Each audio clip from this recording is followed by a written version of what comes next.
Ayan guys, magandang hapon sa atin lahat. Hindi nakaon siya kanina, lo.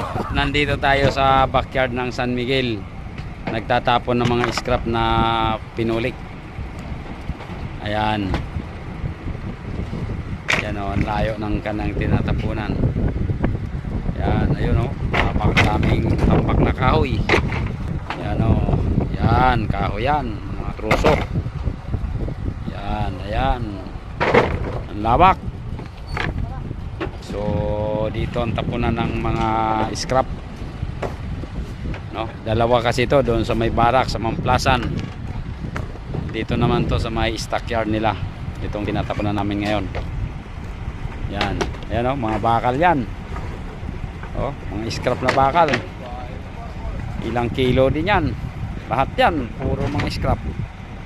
Hindi pa yan, maya ibabla ulit mga scrap ng ating anang sinigil doon sa may barracks. Yan ang stock dito, tapunan ng mga scrap. Ayan pa o, yan o, bakal yan o. Yan, ayan o, laki ang yan o. Yan, mga bakal yan.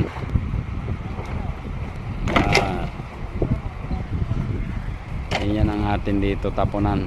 So guys, maraming salamat sa inyong panonood. Naway pag tumanto sa inyong wall ay ma-share nyo at ma-follow ang aking page, no? Maraming salamat. Thank you sa muli. Magandang hapon.